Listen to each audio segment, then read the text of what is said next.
എല്ലാവർക്കും നമസ്കാരം.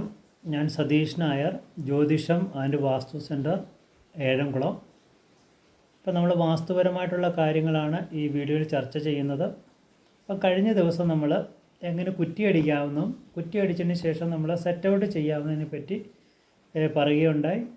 അപ്പോൾ നമ്മൾ ഉത്തമമായുള്ള സ്ഥാനത്ത് കുറ്റിയടിക്കണം. കുറ്റിയടിച്ചതിന് ശേഷം നമ്മൾ വടക്കോട്ടും കിഴക്കോട്ടും കയറൊക്കെ വലിച്ചു കെട്ടി നമ്മൾ 3, 4, 5 എന്നുള്ള റേഷ്യോയിൽ നമ്മൾ മാർക്ക് ചെയ്ത് അതിൻ്റെ 90 ഡിഗ്രി നമ്മൾ കണ്ടെത്തി. അങ്ങനെ 4 മൂലയും കണ്ടെത്തിയതിന് ശേഷം നമ്മൾ ഗ്രഹത്തിൻ്റെ 4 ഭാഗങ്ങളിലും നമ്മൾ ചരടൊക്കെ വലിച്ചു കെട്ടി അതിന് ശേഷം നമ്മൾ റൂമുകളൊക്കെ തിരിച്ച് പിന്നെ അതിന് മാർക്ക് ചെയ്ത് അതിന് ശേഷം നമ്മൾ ആ ഭാഗങ്ങളിൽ നമ്മൾ വാനം തോണ്ടി അതിന് ശേഷമാണ് നമ്മൾ കല്ലിടീൽ കർമ്മം നടത്തേണ്ടത്.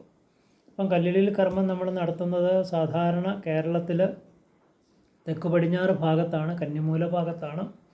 എന്നാൽ ശാസ്ത്രീയമായിട്ട് നമുക്ക് കല്ലിടീൽ കർമ്മം ആ ദിവസത്തെ സൂര്യൻ ഉദിക്കുന്ന രാശിയിലും നടത്താമെന്നാണ്. അതിന് നമുക്ക് ദോഷമൊന്നുമില്ല.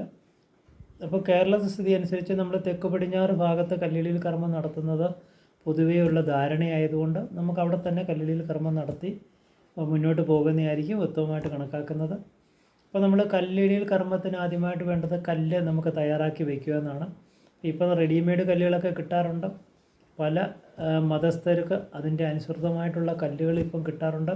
അപ്പോൾ ആ ആചാരാനുഷ്ഠാന പ്രകാരമാണ് അവർ കല്ലിടീൽ കർമ്മവും നടത്തുന്നത്. അതിന് നമുക്ക് ഏത് മതസ്ഥരും ആ രീതിയിൽ നടത്തുന്നതാണ് ഉത്തമമായിട്ട് കണക്കാക്കുന്നത്.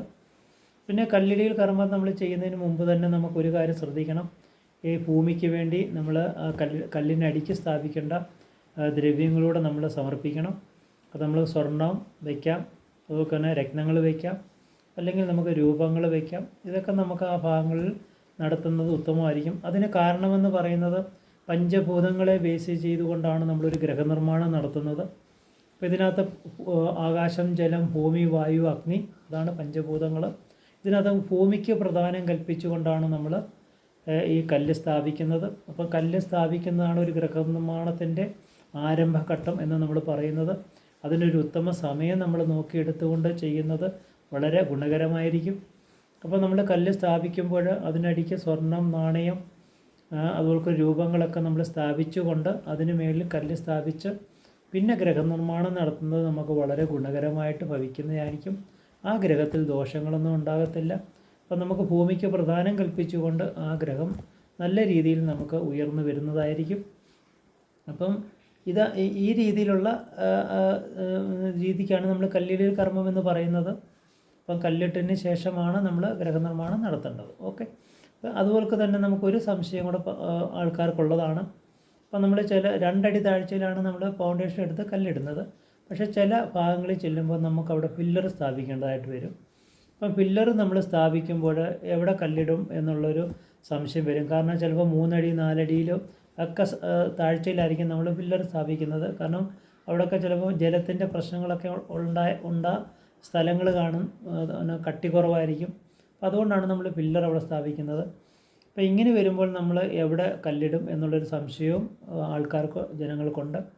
അപ്പോൾ ഇപ്പം അതിനുവേണ്ടി നമ്മൾ ചെയ്യുന്നത് നമ്മുടെ ഗ്രഹത്തിൻ്റെ മൂലസ്ഥാനം കണ്ടെത്തി അവിടെ നമുക്ക് കല്ലിടാം. അപ്പോൾ നമ്മൾ ഒരു കാര്യം ശ്രദ്ധിച്ചാൽ മതി. കല്ലിടുന്ന സ്ഥലവും നമ്മുടെ കന്നിമൂല ഭാഗവും തമ്മിൽ യോജിപ്പിക്കാൻ മറക്കരുത്.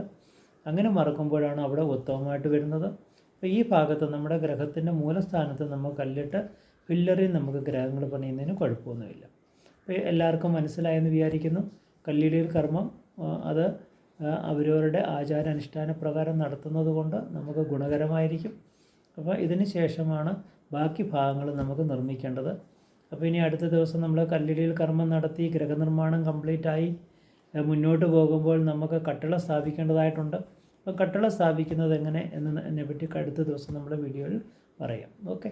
അപ്പോൾ ഇന്ന് നമുക്ക് ഇത് എല്ലാവർക്കും മനസ്സിലായെന്ന് വിചാരിക്കുന്നു. അപ്പോൾ ഇന്ന് നമുക്ക് നിർത്താം. നമസ്കാരം.